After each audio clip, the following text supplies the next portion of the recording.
All right, we're gonna talk about serves, how to serve in pickleball.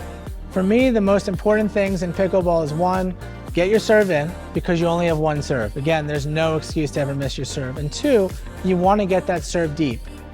You're always at a disadvantage serving because the returner will get to the net first. Your goal is to make it as hard as possible for your opponent to hit an effective return, which means a deep return. The deeper I'm able to serve, the more likely it is for me to get a shorter return, which allows me to hit an effective third shot drop, which now puts me at the kitchen. That's what you want to be thinking about when you're serving. The other things you want to be thinking about, again, is going back to what we learned when we were dinking. How do you dink? You dink with your paddle in front of you, locking your wrist, you're shifting, you're not moving, your posture's up, your contact point's in front of you. So when you're serving, you're looking for the same things. I'm not going to serve behind me. I'm not going to use my wrist. We know that we have to make contact below our waist. We know that we have to make contact below our wrist. But after that, what are we really looking for? It doesn't matter. You can watch pickleball on TV. You'll see pickleball players step. You'll see them drop serves. There's all different types of ways to serve. But at the core of it, what you're really looking for is, again, to make contact down here at the top part of your paddle. You're looking to really shift and use your legs, and you're looking to hit an effective shot. So for me, when I'm serving, I always have the same grip. I finish with my paddle face up, same as I do when I'm dinking, same as I do when I'm dropping. So if you're good at dinking, a dink would look like this. A serve, I'm going to shift from my right foot to my left foot. The easiest way to learn how to serve is to go from right foot and push to my left foot. Notice how I always have my posture, I always have balance. I'm here again, I'm shifting right foot, and I'm going to my left foot. I'm holding that ball on my paddle the whole time. I'm not hitting one and off, which would look like this. When I come off the ball like that, it might look like it's a great serve, but I'm using my wrist. So there's a high chance, a very high probability of missing. But notice how much more solid it is when I lock that wrist and I hit 3 contact points. Here, and I go all the way out. What you're looking for is what most people might think is not the hardest serve. That serve's a lot harder because it's going to hit and skid. When people try to use their wrist a little bit, it might be a little bit higher, but it sits up. When a ball sits up longer, it's a lot easier to return. You want the ball to hit and go through the court. Now, if you want to step in, that's fine too. Again, paddle's in front, wrist is locked. I'm going to step, and I'm going to follow through. The advantage to stepping is it gives you a little bit more momentum. But again, the most important thing is as I step, I'm engaging my legs and I'm pushing that paddle forward in a straight line. I'm not pulling off that line because pickleball, we learned every shot's on a straight line. I'm going to step, load, push, and go all the way out. The paddle never goes behind my back. Same thing as if I turn, it sets here. It's only going back further because now my body's fully sideways. So I would step and I would push all the way forward.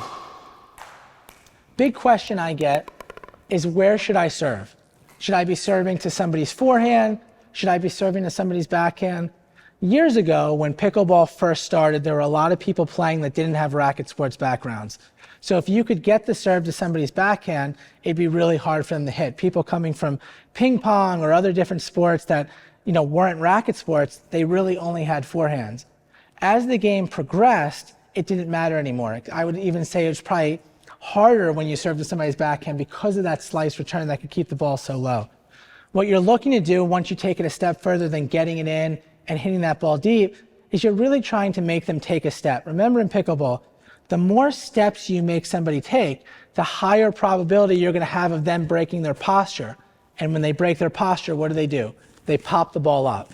So when I'm serving, I'm going to try to hit it outside of his neutral zone. So if I'm going to go cross court, I'm going to load and watch my follow through. It's going to go right to where I'm hitting it. Load, and I push it all the way up.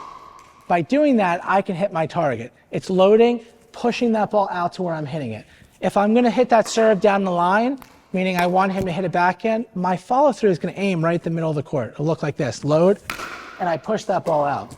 By doing that, I step, so I'm loading, I'm pushing, and look at the bullseye, the middle of my chest. It goes out and up. For those of you that want a little trick in pickleball, that are looking to get a little bit more depth on your serve, watch the difference here. 2 great serves, but there's a key difference. On the first one, my bullseye stays up, but it's forward. Great serve. On the second one, I'm gonna pull in the middle of my chest up just a little bit at contact. By doing that, I've just gained another 2 to 3 feet of hitting the ball. So when you're serving, if you want a little bit more power and you want to get that ball a little bit deeper, try to pull your bullseye up at contact, which will give your paddle a little bit more loft and push that ball deep. So again, think about when you're serving, think about when you're returning, dropping, driving, dinking. Every shot comes from those same foundational points. Lock that wrist. There's never any room to use your wrist. Lock the wrist, have 3 contact points, and drive that ball out to your target. Remember, one shot leads you into the next. So if I serve cross court, my follow through is here. This is my ready position.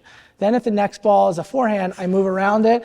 I hit. If I go down the line, it's here. If I then go cross court, it's here. This is my ready position. So my ready position is always changing based on where I'm serving or based on where I'm hitting. My ready position never is straight in front of me. If I hit cross court and my ready position is here, I'm going to be late to the next ball. If I hit cross court and my ready position is here, I'm going to have the highest probability of hitting the ball in front of me. Think about all those shots when you're playing. But when you're serving, again, think about 1, getting the ball in, 2, getting the ball deep, and then using your bullseye as a trick to really get that extra power and depth that you're looking for.